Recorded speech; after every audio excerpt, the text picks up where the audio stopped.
Surviving a day in America's toughest prison. Subscribe for more real crime stories. Like, share, and join the discussion below. In the heart of Florida lies the infamous Florida State Prison, known not only for its high-profile inmates but also for the brutality that occurs behind its walls.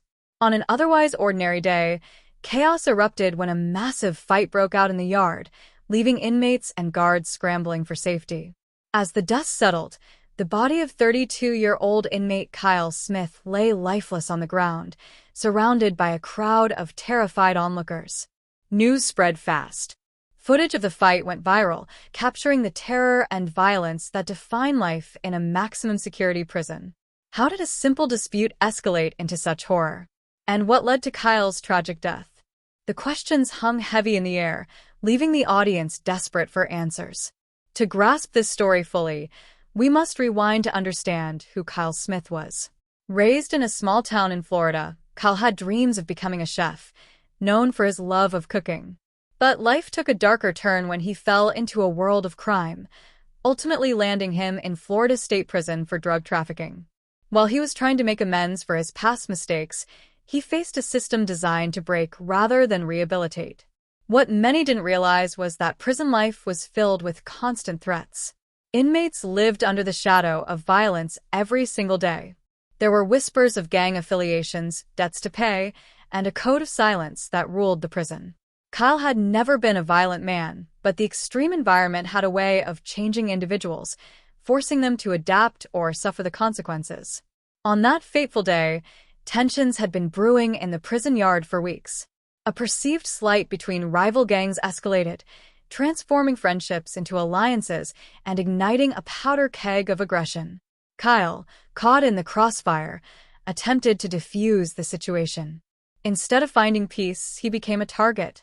Eyewitnesses reported seeing him trying to separate two inmates, but his good intentions were met with hostility. The prison guards were already overwhelmed by the swarm of chaos. In a matter of moments, the situation spiraled out of control. Kyle was struck from behind, collapsing onto the unforgiving concrete. Panic ensued as inmates scattered, fear etched on their faces. But amidst the chaos, Kyle lay lifeless, blood pooling around him, a tragic symbol of the brutality that defined life in the prison. As the investigation commenced, authorities were left grappling with a key question: how had things gotten so out of hand?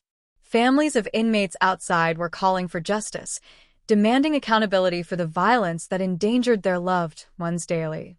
Kyle's mother, Andrea, was thrust into the media spotlight, battling grief while advocating for change inside the prison. The shocking images captured during the brawl raised immediate concerns once authorities began piecing together the events leading to Kyle's death.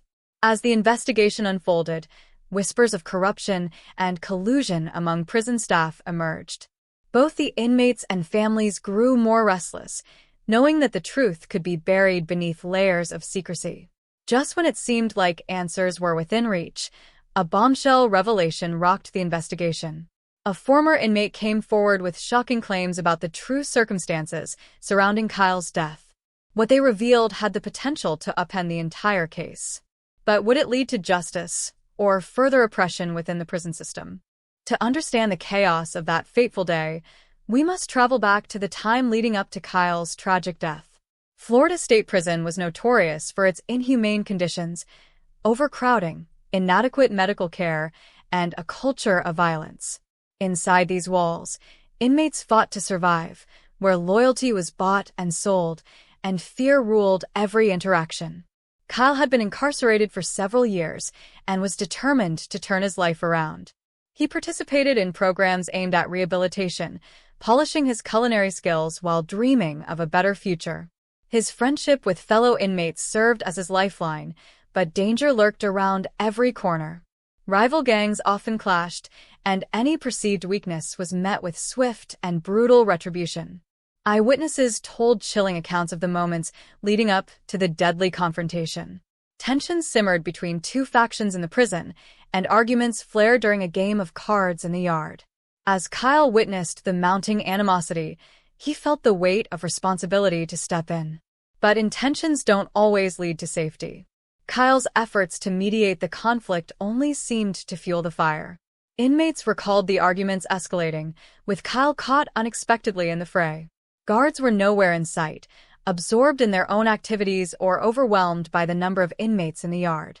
In a place meant for rehabilitation, the indifference of the staff was palpable. Then came the fateful moment. Kyle leaned in to intervene. Time slowed as tensions ignited into violence. The scene erupted as fists flew, and a haze of fear enveloped the yard. Kyle, who simply wanted to help, became an easy target. In an instant, he was struck from behind by a metal object, collapsing onto the hard ground. Chaos erupted as the alarm blared, sending guards rushing in as inmates scattered. Staff members struggled to restore order, but the damage was done.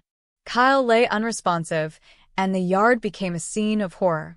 The subsequent investigation revealed shocking details. Security footage was missing, raising questions about the staff's accountability. Families of other inmates were devastated as they learned that those behind the scenes had failed to protect them. The surge of grief intensified as Andrea, Kyle's mother, fought to have her son's story told. "My son wanted to be better. He wanted a second chance," Andrea said during an emotional press conference, fighting back tears. "He didn't deserve to die like this." As the pressure grew from the outside, prison officials attempted to divert attention by launching an internal investigation. But their motivations were questioned, and inmates began to fear for their safety, noting that the same guards they relied upon had turned a blind eye. The distrust and despair took root, leaving families anxious about the future. Then came a critical breakthrough in the investigation. An anonymous tip from a former inmate arrived just as hope seemed to be dwindling. What this informant revealed would shake the foundation of what had initially been considered just another prison statistic. But would this revelation be enough to bring much-needed change, or were powerful forces determined to keep the truth buried? The atmosphere inside Florida State Prison grew increasingly charged as news of Kyle's death spread, igniting more than just concern. It fueled a desperate cry for justice. The families of inmates rallied together, seeking answers, while a shadow loomed over the investigation. The anonymous informant held the key to a narrative that shattered the illusion of safety within the prison walls. When investigators finally received the informant's tip, they were stunned. The source claimed that not only had Kyle been attacked with a metal object, but the altercation had been orchestrated by a group of inmates influenced by a corrupt system, one that had incentivized violence over rehabilitation. Gangs within the prison allegedly worked in tandem with some guards, trading favors and information at the expense of the inmates they were meant to protect. As investigators delved deeper, they uncovered a troubling pattern. Incidents of violence went unrecorded, and accounts were deliberately altered. It suggested that the abuse was not just a product of inmate culture, but rather a systemic issue that thrived in silence. The revelation sent shockwaves through the community, and the families pressed for immediate action. But the prison administration, feeling the pinch of scrutiny, launched a propaganda campaign to assure the public that changes would be made.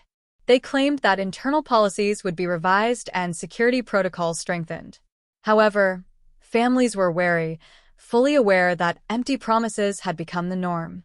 Meanwhile, Andrea Smith was determined to ensure that her son's legacy wouldn't just be another tragic number in a long line of prison deaths. With her newfound allies, other grieving families, she pushed for a rally to demand accountability from prison officials. The event garnered significant media attention, uniting the public in outrage against the inhumanity behind prison walls. Just as momentum gathered for reform, a pivotal moment occurred. A secret recording surfaced, allegedly made within prison walls by an inmate. The tape revealed chilling conversations about the ongoing corruption and violence, corroborating the informant's claims. As the chilling details of the internal dynamics were unveiled, the groundswell of public support intensified. With this new evidence, the pressure mounted on the authorities.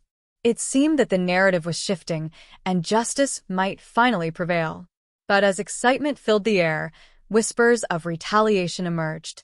Families feared that the prison administrations would take drastic measures to silence dissent. As the rally approached, anticipation mingled with fear.